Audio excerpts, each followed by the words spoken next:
Sir ఇప్పుడు ఇంత యాక్యురేట్‌గా మీరు నంబర్ చెప్పినప్పుడు చాలామంది పెద్దవాళ్ళు కూడా ఎవరైనా అని చాలామంది మీకోసం సెట్ చేస్తున్న ఇది కూడా తెలుసు. ఎందుకంటే నేను నిన్న మురళీమోహన్ గారిని కలిసినప్పుడు కూడా ఆయన అన్నారు. ఏమన్నారు? ఆ కేకే గారు అనే ఆయన ఎవరో చాలా బాగా చేశారండి. ఆయన కలవాలి అని కూడా అన్నారు. సో అలాగా పొలిటికల్ పార్టీలు అయితే ఇంకా ఎక్కువ ఇంట్రెస్ట్ పే చేస్తూ ఉంటాయి. ఎవరైనా ఇంత యాక్యురేట్‌గా చెప్పారని.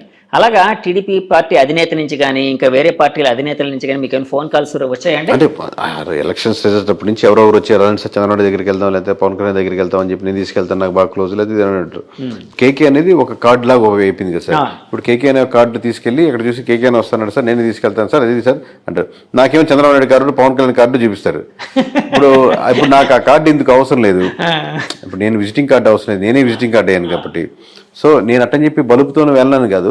ఇప్పుడు ప్రమాణ స్వీకారానికి వాళ్ళ ఇండివిజువల్ సెక్షన్. మనం ఏంటంటే మన పని మనం చేసేసాం.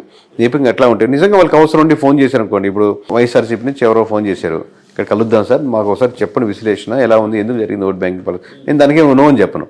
వాళ్ళకి కావాలనుకున్నప్పుడు వాళ్ళే అప్రోచ్ అవుతారు కదా. మనం వెళ్ళి కాల్ చేసి కలవాల్సిన అవసరం ఏముందని. మన వర్క్ కాదు కదా. వాళ్ళు కలిసి కంగ్రాచులేట్ సార్ మీరు గెలవడానికి నాకు ఎంతో ఆనందాన్ని ఇస్తుంది అని అటాచ్డ్ అయిపోదాం అనేది ఉండదు. కంగ్రాచులేషన్ కాల్స్ అయితే వస్తూ ఉంటాయి కదండి పెద్దవాళ్ళ దగ్గర నుంచి. అవి 100 కాల్స్ సార్, అవి 1000 కాల్స్, 100,000 కాల్స్. నేను చెప్పిన సోకాల్ నా పేర్ల నుంచి ఏమైనా వచ్చాయండి? అంటే వాళ్ళ తరపు నుంచి ఎవరో పక్కన నుండి ఫోన్ చేస్తుంటారు కదా, చాలా హ్యాపీగా ఫీల్ అయ్యారు సార్ సార్ చెప్పమన్నారు ఎట్లా చెప్తారు సార్. షెఫాలజిస్ట్ అనగానే ఒక రకమైన అంటే కత్తి మీద సాము లాంటిది మీ పని. దాంట్లో సింగిల్ నెంబర్ చెప్పడం కత్తి మీద సాము. కత్తి కొసంటుంది చూడండి, ఆ కొస నిలబడ్డట్టు, అంచు మీద నిలబడ్డట్టు అటు ఇటు అయితే లోపలికి దిగిపోద్ది. అవును. ఎందుకంటే ఎప్పుడైనా కూడా అంటే రాజకీయాలు అనేటప్పుడు ఒకరు ప్రేమిస్తారు ఒకరు ద్వేషిస్తారు. మీరు ఒక నెంబర్ చెప్తే వాళ్ళకి ఫరగా ఉందనుకోండి, వాళ్ళు విపరీతంగా ప్రేమిస్తారా మా సూపర్గా చెప్పారా అని, అవతల వాళ్ళు నిజంగా ద్వేషిస్తారు. అంటే మీరు ఇందాక మెచ్యూరిటీ అన్నారు కదా, అది వేరే లెవెల్. అంటే మామూలు కార్యకర్తల స్థాయి కింద స్థాయి వ్యక్తుల కోసం నేను కింద క్యాడర్ కోసం చెప్తున్నాను. ఇలాంటి అంటే ఒక రాజకీయ పార్టీలకి గెలుపు ఓటమి ఉంటుందండి. అంటే ఇప్పుడు ఈ రోజు వైసీపీ ఓడిపోయింది, 2024లో పుంజుకునే అవకాశం ఉండొచ్చు. అంటే కరెక్ట్ పనిచేసి ఉంటే, అంటే కూటమి కంటే కొంచెం బాగా వీళ్ళు చేయగలిగితే రేపు పొద్దున్న ఏమైనా చేయగలిగి. కానీ షెఫాలజిస్టులు కూడా అంటే కొన్నిసార్లు సక్సెస్ఫుల్గా ఉంటారు, కొన్నిసార్లు ఫెయిల్యూర్స్ లోనే అవుతారు. ఫర్ ఎగ్జాంపుల్ ఆరామస్థాన్ గారు మీరు చెప్పారు, ఆరామస్థాన్ గారు చెప్పారు. ఆరామస్థాన్ గారిది అంటే ఓడిపోయిన తర్వాత ఫుల్ జనాలు ట్రోల్స్ చేయడం, ఆయన ఫోన్ స్విచ్ ఆఫ్ చేసుకోవడం ఇలాంటివన్నీ జరిగాయి. సో అంటే షెఫాలజిస్టులు కూడా ఇంత ద్వేషం అంటే ఇంత నెగిటివిటీ ఉండడం అవసరం అంటారా? అంటే ప్రజల నుంచి లేకపోతే ఆ క్యాడర్ నుంచి. ఇప్పుడు ఎవరో ఒక అతను వచ్చేసి జగన్మోహన్ రెడ్డి గారు 150 వస్తున్నాయి, లేదా పవన్ కళ్యాణ్ గారికి 21 వస్తున్నాయి అనుకోండి, దాని మీద అటెన్షన్ రాదు, ఎవరు చూడరు, పెద్ద కమెంట్ రాదు, 1-2 కమెంట్లు వస్తాయి. కానీ ఒకరు నమ్మి వాళ్ళ బ్యాక్గ్రౌండ్ వర్క్ బాగుండి అటెన్షన్ తెచ్చుకొని చేసినప్పుడు ఆబ్వియస్గా మీరు కొంచెం దగ్గరగా ఫీల్ అయితే ఇబ్బంది ఉండదు. మరీ దూరంగా తూర్పు అంటే పడమర అంటే తూర్పు ఉంది అనుకోండి, ఆబ్వియస్గా దాని మీద పార్టీలకి వ్యక్తులకి ఇట్లా రకరకాల వ్యక్తులు ప్రభావితం అవుతుంటారు. కాబట్టి ఆ ప్రభావితం చెందినవాడు తప్పనో ఒప్పనో దాని తీవ్రం కమెంట్ చేస్తారు. రిజల్ట్ వచ్చాక ఇంకా అసలు తీవ్రం అయిపోద్ది, ఇంకా మామూలుగా కాదు అంతే. సో మామూలుగా మోస్ట్లీ చెప్పేది ఏంటంటే మీరు ప్రాపర్గా ఉంటే మటుకు ఆబ్వియస్గా ప్రజలు అభిమానిస్తారని అనుకుంటున్నాను. మనం మిస్ అయితేనే మిస్ కొడుతుంది సార్. ఇప్పుడు 2024 ఎలక్షన్ అయిపోయింది, ఇప్పుడు ఫామ్ అవుతుంది కూటమి. ఒకవేళ 2029లో మళ్ళీ వీళ్ళు కూటమి వాళ్ళు రావాలి అంటే ఎలాంటి డెవలప్మెంట్స్, ఎలాంటి ఫ్యాక్టర్స్, అంటే ఎలాంటి మంచి పనులు, ఇందాక మంచి పనులు అన్నారు చూడండి, కొన్ని అడ్వైజ్ చేస్తూ ఉన్నారు కదా. ఒక షెఫాలజిస్ట్గా అడ్వైజ్ చేయాల్సి వస్తే ఎలాంటి పనులు వీళ్ళకి కూటమి వాళ్ళకి చంద్రబాబు నాయుడు గారికి అడ్వైజ్ చేస్తారు మీరు? సో ఖచ్చితంగా అండి, మనం లాస్ట్ టైము చెప్తున్నాం, ఈసారి చెప్తున్నాం, మీరు ఓన్లీ వెల్ఫేర్ స్కీమ్స్ మీదే ఆధారపడి గవర్నమెంట్ నడుపుతున్నామంటే అవతల పార్టీ ఏది ఉంటుంది అప్పుడు ఏది క్యాప్చర్ చేయగలుగుతుంది అనేది వేరే విషయం. బట్ ఓన్లీ ఫ్రీ స్కీమ్స్ మీద డిపెండ్ అవుతుందండి. ఇప్పుడు మీకు సూపర్ 6 అని పెట్టారు సార్. సూపర్ 6లో ఒకటి తీసేయండి పోనీ, ఇది బస్సుల్లో ఫ్రీ ప్రయాణం తీసేశారు అనుకోండి, స్టిల్ ఇదే నెంబర్ వచ్చిండేది. ఈ నెంబర్లో ఎటువంటి మార్పు ఉండేది కాదు ఓవరాల్గా. లేదు ఇంకొంచెం ముందుకెళ్ళి సిలిండర్లు తీసేశారు అనుకోండి, 3 సిలిండర్లు తీసేశారు, అది పెద్ద మార్పు లేకుండా ఇంచుమించు ఇదే రేంజ్ లో ఉండేది. ఎక్కడో చిన్న డిఫరెన్స్ తప్పితే 1% తప్పితే. అంటే ఎందుకు సార్ వ్యతిరేకత అంత ఎక్కువగా ఉందనా? వ్యతిరేకత ఎక్కువ ఉంది. పీపుల్ ఎక్స్పెక్ట్ చేసేది ఎక్కువ. మీరు కన్విన్స్ చేయగలగాలి. ఇప్పుడు ఫ్రీ స్కీమ్స్ ఏదైనా తగ్గించిన లెట్స్ పెన్షన్ ఉంది, పెన్షన్ మంచి స్కీమ్ అనుకుందాం, దాంట్లో ఎక్కువ మంది ఎఫెక్ట్ పడుతున్నారు అనుకుందాం అనుకోండి. మీరు ఏదైనా స్కీమ్ తీసేయాలనుకుంటే పీపుల్ని కన్విన్స్ చేసే ఆప్షన్ ఉందన్నమాట ఎక్కువ. ఎందుకంటే ఎందుకు తీస్తున్నాను, ఈ స్కీమ్ ఎందువల్ల ఉపయోగం ఉంది, ఆ పార్టీలు ఇచ్చి ఇలాగే పోతున్నాయి. ఇప్పుడు మీరు ఎక్స్పెక్ట్ చేసేటట్టు మంచి స్కూల్స్, గవర్నమెంట్ స్కూల్స్ మీరు ఎక్కడికి పోనక్కలేని రాసిస్తాను, మీరు వెళ్ళాలనుకుంటే వెళ్ళండి, మంచి ఇంటర్నేషనల్ స్కూల్ కావాలి అనుకుంటారు. కానీ మీకు కావాలంటే మంచి గ్రౌండ్, బేసిక్ నీడ్స్, మంచి స్టాఫ్, టీచర్స్, మంచి ఎడ్యుకేషన్ ఉండేటట్టు, లేదా ఏదైనా ప్రైవేట్ స్కూల్కి గ్రౌండ్లు లేని ఉండేటట్టు ఉక్కుపాదం లాంటి తొక్కేసి, నా దృష్టిలో 5 సంవత్సరాలు దాటే లోపల 5 సంవత్సరాలు దాటిన కుర్రోడు వరకు 25 సంవత్సరాల వరకు మీరు ఎక్కడ ఎడ్యుకేషన్లో తిరిగి చూసుకోవాలని డెవలప్ చేస్తాను. మీకు కావాలంటే నేను ఫ్రీ గవర్నమెంట్ స్కూల్ కాబట్టి ఫ్రీ అని కూడా చెప్పాల్సిన అవసరం లేదు. మీరు ఎంతో కొంత బేసిక్ ఫీజు స్ట్రక్చర్ ఎందుకంటే పూర్తిగా గవర్నమెంట్ పై భారం పడకుండా అలా ఉండేదని డెవలప్ చేద్దాం. దీనికి కావాలంటే ఎన్ఆర్ఐస్ చాలామంది ఉన్నారు కాబట్టి స్కూలింగ్ వరకు స్టాండర్డైజ్ చేసేద్దాం. ఇంకా నెక్స్ట్ 25-30 సంవత్సరాలు 50 సంవత్సరాలు చూసుకోవాల్సిన అవసరం లేకుండా తయారు చేద్దాం అని కన్విన్స్ చేశారనుకోండి, అసలు మీరు అడ్వర్టైజ్ చేసుకోవాల్సిన అవసరం లేదు. పీపుల్ ఓట్లు మామూలుగా గుద్దుతారు వచ్చి. అంటే పీపుల్ని పాలసీ ఒకటి చేంజ్ చేసేటప్పుడు ఒకటి మేక్ చేసేటప్పుడు 360 డిగ్రీస్లో ఆ పాలసీకి ఆలోచించి ఓన్లీ ఓట్ బ్యాంకింగ్ ప్యాటర్న్లోనే కాకుండా ఇది లాంగ్ టర్మ్గా ఎలా ఉంటుందని ఆలోచించి దాన్ని ఇప్పుడు మా ద్వారానే కదా, ఎవరైనా ఒక ప్రైవేట్ మీరు చేసే సర్వే వేరు, అవుట్సోర్స్ అంటే సంబంధం లేకుండా మీ పార్టీతోనో గవర్నమెంట్తోనో సంబంధం లేకుండా అవుట్ సైడ్గా మాలాంటి సంస్థలు ఇంకో ఏదైనా సంస్థ దాన్ని చేపించి ఏంటి ఆ పాలసీ మేకింగ్లో ప్లస్లు ఏంటి మైనస్లు ఏంటి, దీన్ని ఎంత ప్రభావితం చెప్పొచ్చు, దీని బడ్జెట్ అన్ని ఓవరాల్ డిస్కస్ చేసుకుని ముందుకు వెళ్ళగలిగితే అది చేంజెస్ ఉంటాయి, పీపుల్ ఎలాంటి మార్పులు ఉంటాయి. లేదు ఓన్లీ ఈ పథకం ఇద్దామా అని చెప్పి ఒక పథకాలు పెట్టుకుంటా పోతే ఓట్ బ్యాంకింగ్ ప్యాటర్న్ పెద్దగా మారవు. ప్రజల జీవితాల్లో మీరు మార్పు తీసుకొస్తే ఓట్ బ్యాంకింగ్ మారుద్ది. సార్ అదే అలానే అంటే ఇప్పుడు ఫ్రీ ఎడ్యుకేషన్ అంటే ఎడ్యుకేషన్ సిస్టమ్ కోసం ఇప్పుడు చెప్పారు. అంటే 2024లో నా క్వశ్చన్లోని 2024లో చంద్రబాబు గారికి మళ్ళీ గెలవాలి అంటే ఎలాంటి అడ్వైజ్ ఇస్తారు, షెఫాలజిస్ట్గా అన్నాను కదా, ఇప్పుడు ఎడ్యుకేషన్ కోసం చెప్పారు. ఇంకా అలాంటివి ఇంకేమైనా ఉన్నాయా సార్? అలాంటి చాలా ఉన్నాయి సార్. అది ఒక సెక్షనే, ఒక మినిస్ట్రీకి సంబంధించిన సెక్షన్ కదా, ఎడ్యుకేషన్ మినిస్ట్రీకి సంబంధించిన సెక్షన్. అలాగే అన్ని మినిస్ట్రీస్ ఇప్పుడు సోలార్ పవర్ ఉంది, విండ్ పవర్ ఉంది, లేదా వాటిని ప్రైవేట్కి ఇండిపెండెంట్గా ఉన్న ఇంటికి కనెక్ట్ చేయడం. ఓన్లీ మనకు చాలా చెప్పారు సార్, మామూలు కెమికల్ లెస్ ఫుడ్ తయారు చేయాలి. అసలు మీరు ఎంత రియాలిటీగా నిజంగా ఎంత అప్లై చేశారు? ప్రతి ఒక్క ఫుడ్ మీద కెమికల్ ఉంది. దీంట్లో కొంతమంది సెక్షన్ కనెక్ట్ అవుతూ ఉంటారు. కెమికల్ లేని ఫుడ్ తినాలనుకున్న సెక్షన్ ఒకటి. నా గవర్నమెంట్ స్కూల్కి పంపించలేక ప్రైవేట్ స్కూల్కి వెళ్ళి నా పిల్లలకి నాకు వచ్చే 30,000లో 2 పిల్లల స్కూల్ ఫీజులు ఆ ఫీజులు కట్టాలంటే దాంట్లో 20,000 ఖర్చు అయిపోతూ ఉంటుంది. అది కాక రెంట్లు గింట్లు వేరే విషయం. అసలు 20,000 శాలరీ కోసం ఎక్కడో వైజాగ్కో విజయవాడకో హైదరాబాద్కి వెళ్ళాల్సిన అవసరం లేదు. ఒక స్పెషలైజేషన్ అంటే వేరే విషయం, అది మండలాల్లో పెట్టలేము. సో మండలంలోనే నాకు సింపుల్గా నాకు ఇక్కడే సొంత ఇల్లు ఉంది. ఈ 15,000 20,000 ఇక్కడ నేను వెళ్ళి సంపాదించుకునేదానికి చిన్న పరిశ్రమలు ఇలా ఒక్కొక్క లేయర్లో ఉంది సార్. మొత్తం కలిపి ఒక లేయర్ కాదు. So as a chief minister of Andhra Pradesh you have to take a decision అని ఒక్కొక్క లేయర్లో స్టాండర్డైజ్ చేయాలి. ఇది చెప్పాను, ఇది చేయలేకపోతున్నా దాన్ని ముందుకు వచ్చి బ్లఫ్ చేస్తారన్నమాట ఎక్కువ. ఎందువల్ల నాది కదా, వాళ్ళ వల్ల ఇలా అయిపోయింది, వీళ్ళ వల్ల అయిపోయింది అని చెప్పి నువ్వు బ్లఫ్ చేసి యాక్సెప్ట్ చేసి యాజ్ ఎ లీడర్గా ఎందుకంటే నేను హోప్ పెట్టిస్తారు. నువ్వు తప్పు ఒప్పుకొని సారీ సార్ నేను 10 నిమిషాలు లేట్గా వచ్చానండి అని మీరు యాక్సెప్ట్ చేశారనుకోండి, ఒప్పుకుంటారు దానికి. అంటే యాక్చువల్గా జగన్మోహన్ రెడ్డి గారు గెలిచిన వెంటనే 5 లక్షలు 10 లక్షలు సంథింగ్ ఏదో ఉద్యోగాలు అన్నారు, ఏదో 20 లక్షల సంథింగ్ నెంబర్ నాకు గుర్తులేదు. కానీ సో ప్రతిపక్షాల నుంచి టీడీపీ కూటమి నుంచి ఎక్కువ విమర్శలు ఏమొచ్చేవంటే వాళ్ళు చేయలేదు అని అన్నారు. సో జనాలు కూడా దాన్ని ఫీల్ అయ్యారు. సో జగన్మోహన్ రెడ్డి గారు నేను చేయలేకపోయానని చెప్పి యాక్సెప్ట్ చేసి జనాల్ని కన్విన్స్ చేయగలిగితే ఆయన నెగ్గే అవకాశం ఉండేదా సార్? మనం 100 అనుకుంటాం సార్, ఇంట్లో 4 పనులు చేద్దాం అనుకుంటాం, ఒక పని కుదరదు. కానీ మీ వైఫ్కి మీరు ఫోన్ చేసి నేను సాయంత్రం 6 గంటలకు రాలేకపోతున్నాను, ఎందువల్లంటే ఇది ఇక్కడ బిజీగా ఉంది, పెద్ద ఆయనతో ఉన్నాను, మీరు చెప్పినట్టు ఏదో ఉన్నారు, కన్విన్స్ కన్విన్స్ చేసుకుంటారు. మీరు చెప్పే రీజన్ కన్విన్సబుల్గా ఉండే దానికి అదర్ ఆల్టర్నేటివ్ చూపించగలిగితే, మనం 6 గంటలకు రాలేమనుకున్నా మనం బయటకు పోయి ఫోన్ చేద్దాం, ఈరోజు రెస్టారెంట్కి వెళ్దాం ఉన్నాను అనుకోండి, దానికంటే బెటర్ ఆప్షన్ ఇచ్చారన్నమాట. 1 గంట లేట్గా వస్తాను బట్ బయటకు వెళ్దాం అంటే బెటర్ ఆప్షన్ ఇస్తున్నారు. సో ఒక ప్రాజెక్ట్ని కూడా ఇది పాలసీ చేయలేకపోతున్నాం, బట్ దీనికంటే ఇంకో సెక్షన్లో బెటర్ ఆప్షన్ అలా ఇవ్వగలిగితే కన్విన్స్ అవుతారు. ఇదేం పెద్ద లాజిక్, అర్థమైతే సింపుల్ లాజిక్, అర్థం కాకపోతే ఇది పెద్ద డేటా సైన్స్ సార్. ఇప్పుడు అంటే చిన్న గీత పెద్ద గీత లాగా అంతేనండి. అంతే సార్. ఇప్పుడు చంద్రబాబు గారు యాక్చువల్గా ఇందాక సూపర్ 6లో ఇప్పుడు ఉచిత బస్సు పథకం కావచ్చు, లేకపోతే 3 సిలిండర్లు ఫ్రీగా ఇచ్చే పథకం కావచ్చు, ఇలాంటివి తీసేసినా కూడా సేమ్ ఫిగర్స్ విజయం వచ్చేదని అన్నారు కదండి. ఇప్పుడు రేపొద్దున్న అంటే సూపర్ 4 అని పెట్టుకోవాలి. సూపర్ 4 కాదు, 2029లో ఒకవేళ ఆయన చేయలేక అంటే ఈ పథకాలన్నీ వద్దు అని అనుకొని నేను ఈ పథకాలు ఏమీ చేయను, మామూలుగా నేను ఒక మంచి పరిపాలన చేస్తాను అంటే జనాలు యాక్సెప్ట్ చేస్తారా సార్? అది కష్టం అవుద్ది. అన్ని పథకాలు ఒక్కొక్క దానికి ఒక్కొక్క డిస్కషన్, మళ్ళీ సింపుల్ గా ఓవరాల్ గా చెప్పలేము దానికి. ఎందుకంటే ఒక్కొక్క స్కీమ్ ఏ సెక్షన్ మీద ఎఫెక్ట్ పడుతుంది, ఏ సెక్షన్ చూసి ఎంతమంది ఓట్ బ్యాంకింగ్ పడింది, దాన్ని కన్విన్స్ చేసుకుని మీరు ఏ ఆల్టర్నేటివ్ చేస్తారు. నేను మంచి పనులు చేస్తానంటే కాదు, నేను సిలిండర్ తీసేస్తాను మీకు మంచి గవర్నమెంట్ ఇస్తాను, మీ సిలిండర్ తీసి దాంతో పాటు ఏమి ఇద్దాం అనుకుంటున్నారు. ఇప్పుడు ఆల్రెడీ మీరు కమిట్ అయ్యారు కాబట్టి అప్పుడు మీరు చేసుకునే ఆప్షన్ కన్విన్స్ అవుతారు కూడా ప్రజలు. ఎందుకంటే మీరు మంచి పరిపాలన అందిస్తారనే ఓట్ బ్యాంకింగ్ ఎక్కువ ఉంది అంటున్నాను. ఆ ఓట్ బ్యాంకింగ్లో ఇంకా ఇంకా ఇంకా అదర్ ఆప్షన్స్ లేవు.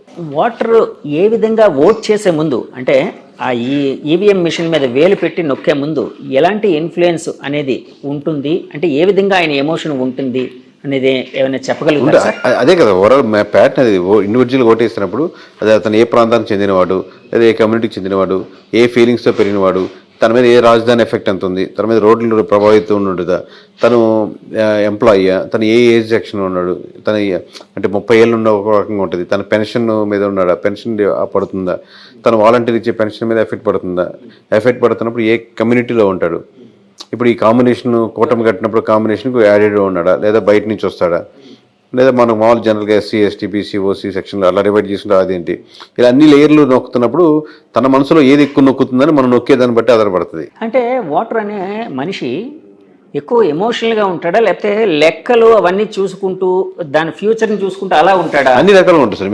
మిక్సింగ్ ఒకే ఎమోషనల్గా ఏదైనా మీ లెక్కతో పాటు ఎమోషన్ కనెక్ట్ అవ్వాలి. మీరు ఏ లెక్కతో ఉన్నారు, నాకు మంచి రోడ్లు ఉన్నాయి, అదొక ఎమోషన్, బా హాయిగా ఉందండి. ఇప్పుడు గతుకులు డుగ్గు డుగ్గు డుగ్గు అని పోతుంది, కాదు జరిగిపోతుంది, అదొక ఎమోషన్, నష్టపోతున్నామని. సార్ అలాగే ఇప్పుడు షెఫాలజిస్ట్గా మీరు అంటే మీ ప్రయాణం అద్భుతంగా ఉంది. మిమ్మల్ని ఇన్స్పైర్ చేసిన షెఫాలజిస్టులు లేకపోతే ఇన్ఫ్లుయెన్స్ చేసిన షెఫాలజిస్టులు ఎవరైనా ఉన్నారు సార్? ప్రస్తుతానికైతే అట్లా ఏం లేరు. మామూలుగా షెఫాలజిస్ట్ లేదు, కానీ ఇప్పుడు మనం డేటాను వెరిఫై చేస్తున్నాం సార్. ఈ డేటా చూసినప్పుడు దారుణం కనబడుతూ ఉంటుంది. రోడ్లు బాగాలేవు, ఈ సమస్యలు ఉన్నాయి. పోయినసారి చెప్పాం, ఈసారి చెప్పాం. కానీ మనకు పూర్వంలో దేశం కోసం ప్రాణాలు అర్పించి ఇంత కష్టపడి జీవితం మొత్తం పనంగా పెట్టి వాళ్ళు లాస్ట్లో ప్రాణత్యాగాలు చేసిన వాళ్ళు, ఇది ఎమోషనల్ కనెక్ట్ అయిన వాళ్ళు, వాళ్ళ రిఫ్లెక్షన్ ఇక్కడ లేదే అని బాధ వేస్తూ ఉంటుంది. వాళ్ళు ఎందుకైతే పోయారో, ఎందుకైతే కష్టపడ్డారో, మనం 10 రూపాయలు దానం చేయాలంటే 10 రకాలుగా ఆలోచిస్తాం. అటువంటిది కుటుంబంలో చీత్కారాలు అనుభవించి ఎన్నో రకాలుగా ఉండి వాళ్ళు ఒక లాఠీతో కొడతా ఉన్నా ఇంకా వందే మాత్రం ఎవడంటాడు సార్, వందే మాత్రం వాడికి ఎందుకు అవసరం? కానీ వాడి కోసం కాదు కదా, నెక్స్ట్ వచ్చి మనలాంటి జనరేషన్ వాళ్ళు ఇక్కడ ఊర్లలో ఇలాంటి సమస్యలు లేకుండా మన బ్రిటిష్ వాళ్ళు వెళ్ళిపోతారు, మన గవర్నమెంట్ వస్తుంది, అద్భుతంగా ఉంటుంది అని ఊహించుకుంటాడు. అలాంటి ఈ డేటా చూస్తున్నప్పుడు మా జీవితం ఇంకా ఇట్లాగే ఉంది కదరా అని చెప్పి బాధేస్తాం. అంటే వాళ్ళ భాగస్వామ్యం ఎందులో లేదని ఫీల్ అవుతున్నారు మీరు? అంటే ఎందులో లేదని అదే వెళ్ళే పద్ధతిలో గవర్నమెంట్స్ తీసుకునే పాలసీ, పొలిటికల్ సినారియో సింపుల్ కదా సార్. ఒక పాలసీ జీవితాలు మార్చేస్తుంది కదా. సో ఆ పాలసీ మేకింగ్ లో కావాల్సిన ఫ్రూట్స్ అది అందట్లేదని ఒక బాధ. పాలసీ మేకింగ్ చేయాలి అంటే వాళ్ళు ఎమ్మెల్యేలు ఎంపీలు అవ్వాల్సిందే కదా సార్, అంతే కదండి. పాలిటిక్స్ లో కావాల్సిందే. నేను పొలిటికల్ గా తీసుకున్న డెసిషన్ లో వాటికి వచ్చే రిజల్ట్స్ లో వాళ్ళు ఏదైతే కలగన్నారో ఆ రిజల్ట్స్ కనపడలేదని, అది రిఫ్లెక్ట్ అవ్వట్లేదు ఆవేదన. 7 ఏళ్ళ నుంచి మీ ప్రయాణం మొదలు పెట్టారు ఒక షెఫాలజిస్ట్గా. ఈ రంగం ఎలా ఉంటుంది సార్? అంటే ఈ రంగంలోకి అంటే నేను చాలామంది చూస్తూ ఉంటాను, చాలామంది సాఫ్ట్వేర్ బ్యాక్గ్రౌండ్ నుంచి వచ్చిన వాళ్ళే ఇందులోకి వస్తూ ఉన్నారు. అంటే ఈ రంగంలోకి ఓన్లీ సాఫ్ట్వేర్ వాళ్ళే వస్తున్నారా, ఇంకా రకరకాలుగా? అంత స్కోప్ లేదు సార్. యాక్చువల్లీ అందరికీ తక్కువే. ఇప్పుడు నేను అయిపోయింది కాదు, మామూలుగా దీనిలో స్కోప్ చాలా. ఇప్పుడు ఏపీ వరకే చూసుకున్నాం సార్, 170 నియోజకవర్గాలు మహా అంటే మీకు ఉండేది, ప్లస్ టైమింగ్ చాలా తక్కువ. అంటే లోకల్గా చేసుకున్నాం, మళ్ళీ 5 years తర్వాత ఏం చేస్తారు? ఇప్పుడు మనది సెక్షన్ ఏంటంటే లైక్ సీజనల్ బిజినెస్, సీజనల్ గా ఉంటుంది, ఆన్ రెగ్యులర్ బేసిస్ ఉండదు. అంటే ఒక నియోజకవర్గం వరకు, ఒక జిల్లా వరకే చేసుకున్న చెప్తున్నారు. మళ్ళీ 5 years ఏం చేస్తారు? సో అట్లా అని చెప్పి జనాలు అనుకున్నట్టు కోట్లు వచ్చేయడం అలాంటివి ఏమి ఉండదు. అది వేరే విషయం లేండి. మామూలుగా ఓవరాల్ గా స్టేట్ వైడ్, కంట్రీ వైడ్ చేయగలనుకున్నారు. దాంతో మీకు వాళ్ళు ఇచ్చే డబ్బులతో ఖర్చులే పోతాయి. సో మీరు ప్యాషనేట్గా ఏదో ఇట్లాంటి చేయాలనుకుని వచ్చిన వాళ్ళకి కొంచెం చాలా వరకు 99% ఈ ఫీల్డ్, అది మేబీ ఇంకా దానికంటే బెటర్ ఫీల్డ్తో ఆలోచించి రావచ్చు. కానీ ఇండివిజువల్గా ఏదో కొంచెం కన్ఫైన్ అవుదాం అనుకున్న మటుకు కష్టమే. అంటే ఈ ఎలక్షన్లో షెఫాలజిస్టులు ఎక్కువ మంది పెరిగిన వాతావరణం అయితే కనిపిస్తున్నట్టు ఉంది కదండి. అంటే ఎక్కువ మంది పెరుగుతూ సార్. హోటళ్ళు కూడా ఉండే మనకు అప్పుడు, ఇక్కడ ఈ లైన్లో ఒక హోటలే ఉంది, ఇప్పుడు 4 hotels ఉన్నాయని చెప్పి అందరూ ప్రజలేం పెద్ద అద్భుతంగా మారదు. ఇప్పుడు 4 hotels వచ్చాయంటే ఈ 4 సంవత్సరాల్లో ఆ వీధిలో 4 రెట్లు పెరగలేదు. అదే మనుషులు ఉన్నారు, అదే అపార్ట్మెంట్లు, హోటల్ మటుకు 4 వచ్చాయి. ఈజీ కదా పెట్టడం. ఇప్పుడు ఒక ఎమ్మెల్యే అప్రోచ్ అయ్యి నేను ఎలా చేస్తారో ఏంటి నాకు అనవసరం, ఒక్కొక్కటి ఒక మెథడాలజీ రైట్ రాంగ పక్క పెడదాం. సో అలా సంవత్సరాలు పెరిగే కొద్దీ ఈజీ అవుద్ది. బట్ క్రీమీ లేయర్ లో కొన్ని ఉంటాయి ఆబ్వియస్లీ. మీరు ఇప్పటి వరకు ఏ పార్టీకి సార్ వర్క్ చేశారు? అన్ని పార్టీలు వర్క్ చేస్తాం. టీడీపీ అందరికీ ఇండివిజువల్ గానే, పార్టీగా కాదు.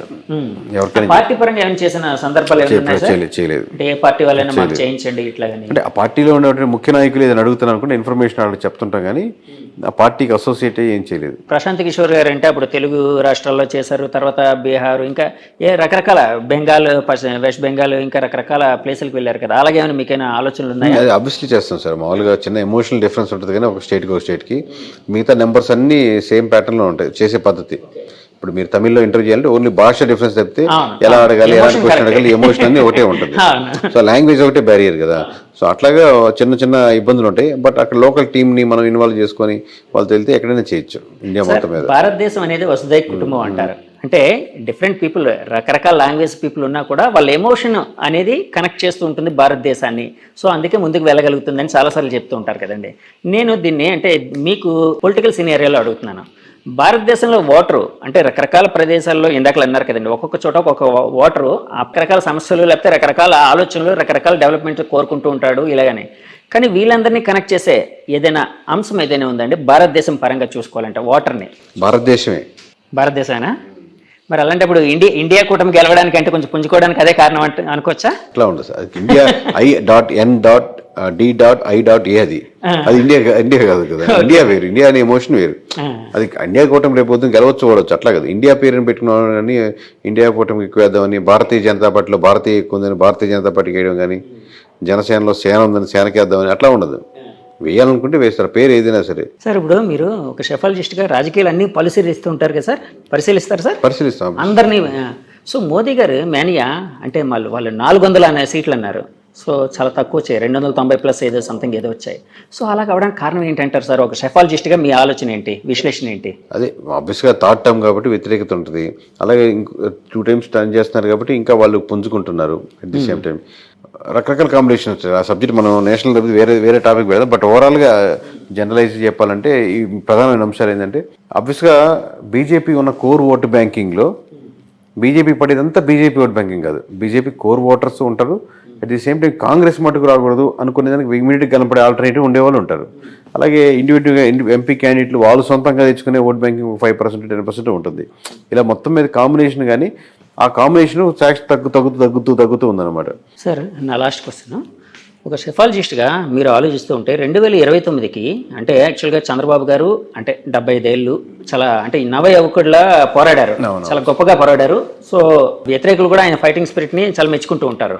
సో 80 ఏళ్ళు వచ్చేస్తాయి ఆ టైంకి, అంటే నెక్స్ట్ ఎలక్షన్కి. సో ఆ సమయంలో ఒక యంగ్ బ్లడ్ అనేది అవసరం, ఒక యంగ్ లీడర్స్ అనేది అవసరం. ఇప్పుడున్న యంగ్ లీడర్స్లో పవన్ కళ్యాణ్ గారు అండ్ లోకేష్ గారు టీడీపీ, పవన్ కళ్యాణ్ గారు జనసేన. వీళ్ళిద్దరిలో ఎవరి భవిష్యత్తు బాగుండే అవకాశం ఉండొచ్చని ఒక షెఫాలజిస్ట్గా ఊహిస్తున్నారు? ఊహాజనితమైన ప్రశ్న అదే సార్. అందుకే వాళ్ళ చేతిలో ఉంటుంది. కానీ ఇప్పటి నుంచి ఎటువంటి నిర్ణయాలు తీసుకుంటారు, ఇద్దరిలో ఎవరి భవిష్యత్తు బాగుంటుందంటే ప్రజలు అంటే ఇప్పుడు ఆల్రెడీ హీరో అన్నంత మాత్రం హీరో కనెక్షన్ ఎక్కువ ఉంటుందని, లేకపోతే రామారావు ఫ్యామిలీ నుంచి కాబట్టి లోకేష్ ఎదిగిపోయేదానికి ఆస్కారం ఉంటుంది, అలా ఉండదు. ఈ రోజు డే 1 నుంచి మీరు అబ్జర్వ్ చేస్తారు. Now you're going to MLA. First time ఎమ్మెల్యేగా అసెంబ్లీలో అడుగు పెడుతున్నారు యాజ్ ఎమ్మెల్యేగా. ఎందుకంటే అది రామారావు మనవడు కావచ్చు, లేకపోతే సీఎం కొడుకు కావచ్చు, లేకపోతే ఇతను హీరో కావచ్చు, ఎవరైనా కావచ్చు, పక్కన పెడితే ఇప్పటి నుంచి మీరు ఎలా బిహేవ్ చేస్తారు, ఎలా ఉంటుంది, ఎలా ఎమోషనల్గా జనాలు కనెక్ట్ చేసుకుంటారని బట్టి మీరు వాళ్ళని ఓడించి మీరు ముందుకు వెళ్ళడం అనేది ఉంటుంది, ఆస్కారం ఉంటుంది. అంతేగాని మామూలుగా ఓవరాల్గా హైపోథెటికల్గా చెప్పలేదండి. వైసీపీ వాళ్ళు మళ్ళీ పుంజుకోవాలంటే ఏం చేస్తే బాగుంటుంది సార్? స్టిక్ అవ్వాలి. ఫస్ట్ లీడర్షిప్, ఫస్ట్ ధైర్యం ఇవ్వాలి. అయిపోయింది. మనకు 30% ఓట్ బ్యాంకింగ్ ఉంది, 130 మంది నిలబడ్డారు. మనకు ఇంకో 10-15% పెంచుకునేదానికి, 20% పెంచుకునేదానికి ఆస్కారం ఉంది. పెంచుకోవడానికి ఏం చేయాలంట? అదే ఫస్ట్ ఇదే చెప్పాలి. నమ్మకం కలిగించాలి. ఓట్ బ్యాంకింగ్ ఉంది కదా, నమ్మకం కార్యకర్తల్లో కలిగించాలా, ప్రజల్లో కలిగించాలా? వాళ్ళు ఇద్దరికి. దాంట్లో కార్యకర్తలు అనేవాళ్ళు వాళ్ళకి అనుసంధానంగా మధ్యలో ఉంటారు. కార్యకర్తలకి కలిగించాలి, జనాలకి నమ్మకం కలిగించాలి. కలిగిస్తున్నప్పుడు జనాలకు నమ్మకం వస్తున్నప్పుడు కార్యకర్తలు ఇంకొంచెం ఎక్కువ పనిచేస్తారు. ప్రజలు నమ్మకం మీరే అంటే నాకు ఓట్లు వేసిన వాళ్ళే కదా ప్రజలు. అంటే ఇతని పర్స్పెక్టివ్లో, జగన్మోహన్ రెడ్డి గారి పర్స్పెక్టివ్లో మీరు నిలబడద్దు, ఓట్లు వేసిన వాళ్ళు నిలబడద్దని చెప్పాలి కదా. మీరు అపోజిషన్ వేసిన వాళ్ళు నిలబడద్దని చెప్పాల్సిన అవసరం లేదుగా. జగన్మోహన్ రెడ్డి గారికి పక్కన పెట్టి పవన్ కళ్యాణ్కి ఓట్లు వేసినట్టు మీరు బాధపడద్దు అని అనలేం కదా. సో ఈయనకు ఓట్లు వేసిన వాళ్ళు రిప్రజెంట్ చేస్తూ అందరు మీటింగ్ పెట్టలేము కాబట్టి జనరల్గా స్టేట్మెంట్స్ ఇవ్వగలుగుతారు. వాళ్ళకి చెప్పి వాళ్ళకి మోటివేట్ చేసి ఇది ఫర్దర్ ప్లాన్స్ అని ఎక్స్ప్లెయిన్ చేసి ఒక్కొక్క స్టెప్ బై స్టెప్గా మరి చేసుకోవచ్చు. సార్ మీరు ఇప్పుడు 2019లో మీరు చెప్పింది జరిగింది అంటే సిమిలర్ ఆల్మోస్ట్ యాక్యురేట్గా వచ్చింది. అలాగే 2024లో కూడా వచ్చింది. ఆ ఫిగర్స్ అంటే యాక్చువల్గా మామూలుగా మీరు ఒక షెఫాలజిస్ట్గా ఒక శాస్త్రీయ పద్ధతిలో చేస్తూ ఉన్నారు, ఒక నెంబర్ చెప్తారు. అది నిజమైనప్పుడు మీకు ఎలాంటి ఆనందం కలుగుతుంది, ఎలాంటి ఫీలింగ్ కలుగుతుంది? చూస్తున్నాం సార్. మామూలు నెంబర్ +5 లోపలే ఉంటుందని ముందుగా ఎక్స్పెక్టేషన్. 5 అనేది అది ఇంత దగ్గరగా వచ్చి ఏదో ట్రైన్ S1 దగ్గర S1 ఆగినట్టు, S2 దగ్గర S2 ఆగినట్టు అలా వచ్చి దగ్గరగా హ్యాపీ, దానికి ఆనందమే. అంటే మనం ఇంత బాగా చేసామని కాన్ఫిడెన్స్ ఏమైనా బూస్టప్ అవుతుందా? కాన్ఫిడెన్స్ మామూలుగా పెద్ద డిఫరెన్స్ లేదు సార్, మామూలుగా అలాగే ఉంది. కానీ ఓకే, చిన్న నెంబర్ వచ్చి ఆగింది కదా అనేది ఒకటి అంతే. టూ మచ్ ఎక్సైట్మెంట్ ఏం లేదు, టూ మచ్ బాధ లేదు. ఆ దాటితే అబ్బా ఎందుకు మిస్ అయింది అని ఆలోచించే వాళ్ళం. దగ్గరికి వచ్చింది కాబట్టి ఓకే మన బాగానే ఉంది, రైట్ అంతే. మీ నుంచి నెక్స్ట్ బ్లాస్టింగ్ నెంబరు ఏ స్టేట్ ఎలక్షన్కి సంబంధించి ఉండొచ్చు? అదే చూద్దాం సార్. ఇప్పుడు ఇంటర్వ్యూలు అయిపోయాక మళ్ళీ ఇప్పుడు ఏ స్టేటా, మన జిహెచ్ఎంసీకి వెళ్ళాలా, ఢిల్లీ వెళ్ళాలా, లేకపోతే ఇంకో స్టేట్ వెళ్ళాలా, రకరకాలుగా ఆప్షన్స్ ఉన్నాయి. ఓకే, ఒకసారి కూర్చొని అంతా అయిపోయాక డిస్కస్ చేసి టీం ఎలా బిల్డ్ చేసుకుందాం, వేరే స్టేట్స్ అంటే ఎలా చేయాలి, రీఆర్గనైజ్ చేసుకున్నాం, మంచి స్ట్రక్చర్గా బిల్డింగ్ తీసుకొని ప్రాపర్గా చేసి కంట్రీ వైడ్గా చేసే కెపాసిటీ ఉందని నమ్ముతున్నాము. కొంచెం స్ట్రెంగ్త్ కావాలి దానికి, ఈ లెవెల్కి సరిపోదు. ఒక ఆర్గనైజేషన్ స్ట్రెంత్ లాగా చేసుకొని ఇంకా పొలిటికల్ అకాడమీని ఒకటి స్టార్ట్ చేస్తున్నాం, కేకే పొలిటికల్ అకాడమీ చేద్దాం అనుకుంటున్నాం. అంటే ఏంటి సార్ పొలిటికల్ అకాడమీలో ఏముంటుంది, ఏం చేస్తారు? అంటే ఇప్పుడు సడన్ గా వచ్చేసి ఎమ్మెల్యే అవుదాం అనుకున్న వాళ్ళు, లేదా ఆ ఫ్యామిలీస్ నుంచి వచ్చిన వాళ్ళు, లేదా బయట వాళ్ళు, కానీ వాళ్ళు మాట్లాడడం రాదు, లేదా సరిగ్గా కాన్ఫిడెంట్ గా మాట్లాడలేదు, లేదా ఇలా మీలా ఇంటర్వ్యూ క్వశ్చన్స్ చేస్తున్నప్పుడు ఎక్కడి నుంచి స్టార్ట్ చేయాలి, ఎక్కడ ఎండ్ చేయాలని, అలాగే వాళ్ళు ఆ జిల్లా నియోజకవర్గ సమీకరణాలు ఏంటి, పరిస్థితులు ఏంటి, సమస్యలు వెళ్ళినప్పుడు ఏ కమ్యూనిటీ వెళ్ళినప్పుడు ఎలా బిహేవ్ చేస్తే బాగుంటుంది, అలాగే కంట్రీ గురించి ఏదైనా ఒక నాలెడ్జ్ ఉంటే బాగుంటుంది, ఇంటర్నేషనల్ అఫైర్స్ గురించి కొంచెం నాలెడ్జ్ ఉంటే బాగుంటుంది. ఇలా ఓవరాల్గా ఒక ప్యాకేజ్ లాగా కెమెరామ్యాన్కి చిన్న కెమెరా ట్రైనింగ్ లాగా స్టార్టింగ్ ఇనిషియల్ ఎలా పట్టుకోవాలి, బేసిక్ థింగ్స్ లాగా. ఇక్కడ మనం లీడర్లు కాదు కానీ లీడర్ అయ్యేదానికి కావాల్సినటువంటి స్కిల్ సెట్ని కొంచెం పెంచారంటే ఒక 21 days ప్రోగ్రామ్ లాగా చేస్తే దానికి ఇప్పుడు అందులో ఫ్రంట్ ఫేస్ లా ఉండి చేయాలని ఒక థాట్, దాన్ని చేస్తున్నాం. ఎప్పుడు రూపుదాల్చొచ్చు అదే ఇంకా మనం ఎప్పుడు అనుకుంటే అప్పుడే, బట్ ఈ ఇంటర్వ్యూస్ అన్ని పెట్టుకుని డిస్కషన్ చూస్తున్నాం సార్. ఇప్పుడు మీ టీంలో ఎంతమంది ఉన్నారు సార్? ఇప్పుడు మా team overall 30 members, but elections అయిపోయినాయి కాబట్టి కొంతమంది తగ్గించుకొని కొంతమంది సరిగ్గా చేయని వాళ్ళని పక్కన పెట్టు. 30 members యాక్టివ్ గా ఉండేవాళ్ళు. అది కాకుండా ఇందాక ప్రతి జిల్లాకి అవుట్ సోర్సింగ్ వాళ్ళు 30 members, ప్రతి జిల్లాకి వేరే వాళ్ళు లేదా స్లీపర్ సెల్స్, వీళ్ళంతా నేను నా టీం కాదు కదా, వాళ్ళు ఇండివిజువల్స్, వాళ్ళ టీమ్స్. అది బట్ మీరు అడిగిన కోర్ నా టీం కాబట్టి. అంటే మీరు సర్వేయింగ్ విషయంలో వేరే వాళ్ళ మీద కూడా ఆధారపడుతుంటారు, వేరే సంస్థల మీద ఆధారపడతారా? ఇంకా చెప్పింది సార్, ప్రతి ఆర్డర్ ని అవుట్ సోర్సింగ్ కూడా చేస్తాం. ఓకే, వాళ్ళు ఇచ్చిన రిపోర్ట్ కూడా తీసుకుంటాం ఒకసారి, ఉప్పు కారం లాగా వేరే అవుట్ సోర్సింగ్ కూడా. ఇదేంటంటే ముందు మన 3 layers మనమే, ఎక్స్ట్రా లేయర్ కూడా ఒకరేమో మనం తప్పు చేసేమో, మన గ్రూప్ లో పోతున్నామో, మనకు ముసుగులో ఉన్నాము, అందుకని వేరే సంబంధం లేకుండా ఇక్కడ చేపిస్తాం. సార్ థ్యాంక్ యూ అండి. మళ్ళీ నెక్స్ట్ బ్లాస్టింగ్ నెంబర్ కోసం వెయిట్ చేస్తుంటాం మీ దగ్గర నుంచి. వ్యూవర్స్ చూసారు కదండి, ఇది కేకే గారు అనగానే యాక్చువల్గా ఆయన అసలు పేరు చాలా మందికి తెలియదు. ఆయన అసలు పేరు కిరణ్ కొండేటి గారు. సో కిరణ్ కొండేటి గారు అలియాస్ కేకే గారు. సో ఆయన అంతరంగం, ఆయన మనతో చాలా విషయాలు పంచుకున్నారు. ఈ ఇంటర్వ్యూ మీకు నచ్చితే మా ఛానల్ లైక్ చేయండి, కామెంట్ చేయండి, షేర్ చేయండి, సబ్స్క్రైబ్ చేయండి. Thank you very much. Signing off, me Jagadish. By.